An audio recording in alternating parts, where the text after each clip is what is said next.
I see what Amy and Nick are saying about how Bigger wants to live equal now and not just be treated the same. And on Nate's on page 275 it says, passively he hungered for another orbit between two poles that would let him live again, for a new mode of life that would catch him up in the tension of hate and love. There would have to hover above him like the stars in a full sky, a vast configuration of images and symbols whose magic and power could lift him up and make him live so intensely that the dread of being black and unequal would be forgotten, that even death would not matter, that it would be victory. So he just wants to live equal like everyone else, and then he would die happy and with victory. You both feel like he wants to live for equality, but what made him first realize it? Because he only now he's like living, he wants to live, but what was the trigger? Well, I think that like now that he's about to die, he realizes that like hating the whites is like such like a petty like thing to do. So he's like kind of like putting that aside. Like he said, I can't find it right now, but he said like how like he didn't even like care about like hating like the whites right now. So I feel like he's just realizing like that like race really didn't matter either, because like he hated the whites just like like the whites like didn't really like the blacks, and like now he's realizing like that didn't really matter, and he really just wants to be like equal with them like before he dies. And also in the first paragraph it says at the end, a wholeness which had been denied him all his life. So there's like a concept of emptiness that he had been feeling, and while he was stuck in this jail, like he felt so out of touch with everybody, and so he wanted to know whether like how he was seen in like other people's eyes, or like if he had a connection with other people, because his whole life he wasn't given the answer. But now as like he was dying, he wanted to know. Okay, when I hear you referring to the concept of time, and this passage on page 5 of the letter of Birmingham jail, in paragraph 21, and it says, we must use time creatively in the knowledge that the time is always right to be right. Now is the time to make good the promise of democracy and to transform our pending national eulogy into a creative psalm of brotherhood. Now is the time to lift our national policy from the quicksand of racial injustice to the solid rock of human dignity. And you had said that his whole life, that he was just an empty vessel. But I think now, in the actions that are taking place in Native Son, it's like it's finally his time to do something for the world.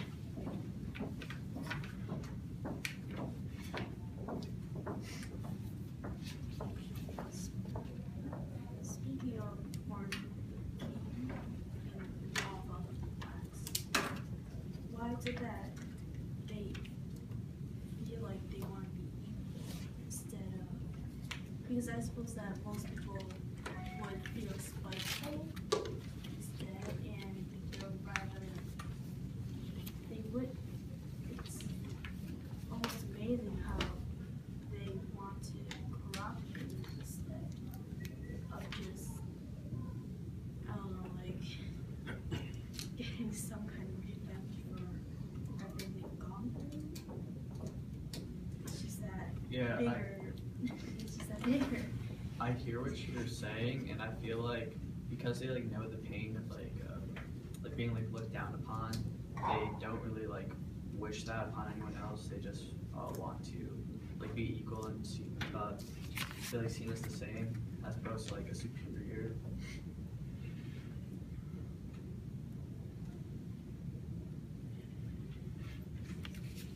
I'm going to take a quick coaching moment because Amy's now brought this question up 3 times and she's struggling to understand what it is that's transformed Bigger, right, Amy, into wanting to be equal and thinking it's possible.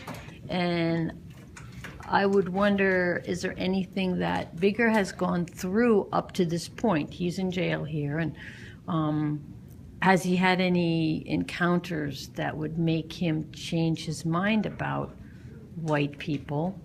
What has he wanted all his life, really? And by the way, you guys are doing a nice job with this passage, aren't they, Paige?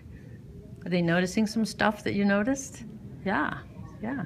Okay. I feel like the relationship he has, or like had with Mr. Max, like really was like a pivotal point in his transformation of like hating whites to now just wanting to be equal and like wanting to get over their differences.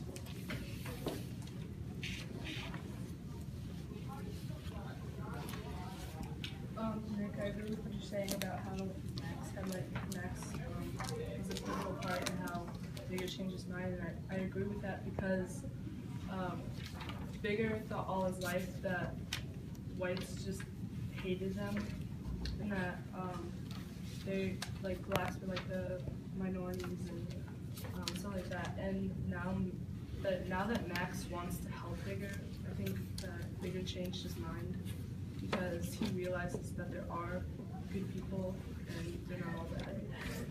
However, even though you said that Max helped him and that's why he changed, didn't other people try to help him too? Such as Mr. Dalton or Miss Dalton? Yeah, but now that he's like realizing, like he has like no other choice, like he's gonna like be in like a jail cell and like get killed.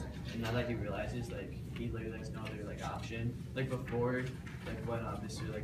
Dalton was like offering like to help him and like sending him to college, like gave him the job and stuff. He still had like other options. Like he could have just like not done that and like went to like go hang out with his friends and stuff. Like he much preferred to do. And now that he doesn't have that option, and he's like been so lonely, he just like I don't know. I think it's like different now. So you're saying he was forced to accept this? Well, I think like his like solemnness in his jail cell like gave him some time to think. But yeah, now that he like can't like, really reject it. To add on to that, something Sophie noticed from the first Fishbowl was that there's a transformation of Jan wanting to kill Bigger to him wanting to help him. And I feel like that transformation of Jan kind of made Bigger think a little more about how he felt because it's something he hadn't experienced. And I think that kind of started the ball rolling towards this conclusion. I see what Elliott is saying about Jan helping Bigger and that changing him.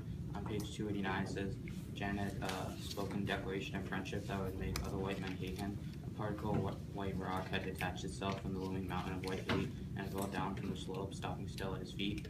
The word had become flesh. For the first time in his life, a white man became a human being to him. So now that Jan is trying to be friends, Bigger is finally seeing that white people can be the same as him and he can be the same as white people.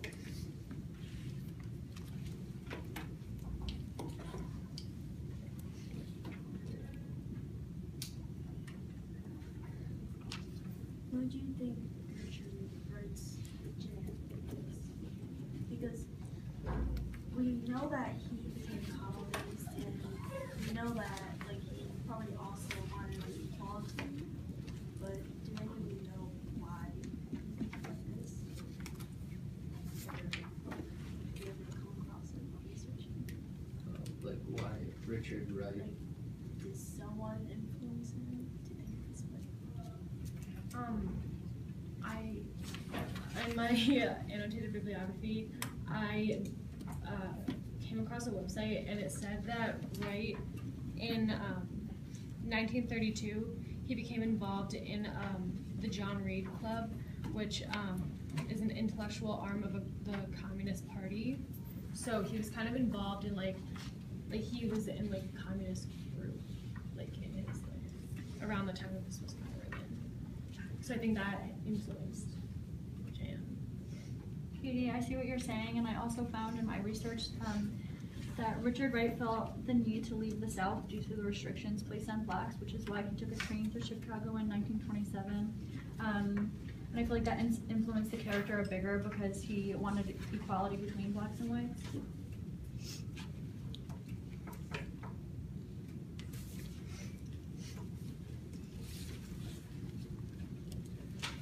Amy, I think, like, just going back to, like, what you were saying before, like, about, you wanting to, like, understand, like, why he changed and stuff, and, like, under the passage I was talking about, like, the sun rays, like, melting away, like, the differences, he said he stretched out full length upon the cot and groaned.